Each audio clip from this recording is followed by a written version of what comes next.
The Valley of Fire. Chapter 1. The Gathering Storm. In the year 2048, 70 years after the rebirth of Israel, the land flourished like never before. The deserts bloomed with orchards, and the unwalled villages of the Jezreel Valley buzzed with life. Eliyahu ben David, a young shepherd turned historian, tended his flock near Mount Megiddo, his heart heavy with the ancient prophecies his grandfather had taught him. The scrolls of Ezekiel spoke of a day when nations from the north would descend, drawn by divine will, only to face the wrath of the Almighty. That spring, rumors spread of a coalition forming beyond the northern borders. Satellite feeds showed Russian tanks rolling toward Syria, Iranian drones buzzing over the Golan Heights, and Turkish ships docking in Beirut.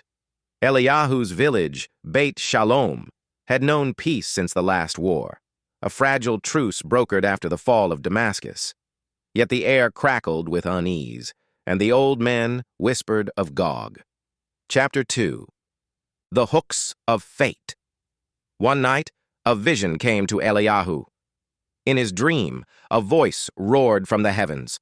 "I will turn you around and put hooks in your jaws, and I will bring you out with your whole army." He awoke trembling, the words of Ezekiel 38:4 etched in his mind. The next morning, news broke. A massive force, led by a mysterious commander called Gog, had crossed into Jordan, their intent clear: to plunder Israel's wealth. The Israeli defense forces mobilized, but Eliyahu felt a strange calm. He gathered his family and the villagers, reading from the scrolls. "We are the regathered," he said. "This is our land, restored as promised. Fear not, for the Lord will fight for us." Yet doubt lingered as the coalition's shadow grew, a cloud of steel and fire stretching across the horizon. Chapter 3. The Day of Trembling. The invasion began at dawn. Tanks rumbled through the valley and missiles rained from the sky. Eliyahu watched from a hill as the earth shuddered, a great earthquake splitting the ground. Soldiers stumbled, their formations breaking as fissures swallowed their machines. Rain fell in torrents, hailstones the size of fists pounding the invaders. Then, fire streaked from the heavens, igniting the fields with a blaze that spared the villages.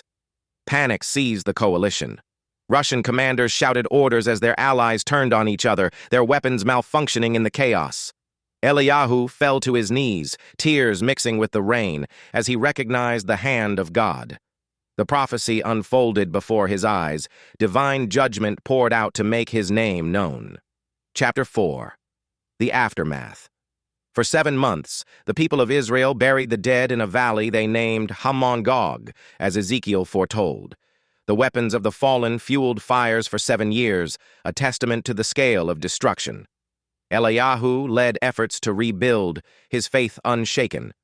Among the ruins, a miracle emerged. A young girl, Miriam, spoke of visions, dreams of a restored Jerusalem, where the Spirit of God moved among the people. The nations watched in awe. Diplomats from Europe and Asia sought Israel's leaders, their hostility replaced by reverence. Eliyahu knew this was only the beginning. The world teetered on the edge of greater trials. But for now, Israel stood as a beacon, its people renewed by a hope that transcended the battlefield. Chapter 5. The Promise Fulfilled. Years passed, and Eliyahu grew old, his hair white as the Mount Hermon snow. Miriam, now a teacher, led a revival across the land. One evening, as the sun set over the valley, a soft wind carried a whisper. "I will no longer hide my face from them. I will pour out my spirit." The people wept, recognizing their Messiah in the scriptures they had long studied. The Valley of Fire became a place of pilgrimage, its scars a reminder of deliverance. Eliyahu smiled, knowing the future held both trials and triumph. Israel, regathered in 1948, had faced its prophesied test and emerged under the wing of the Eternal.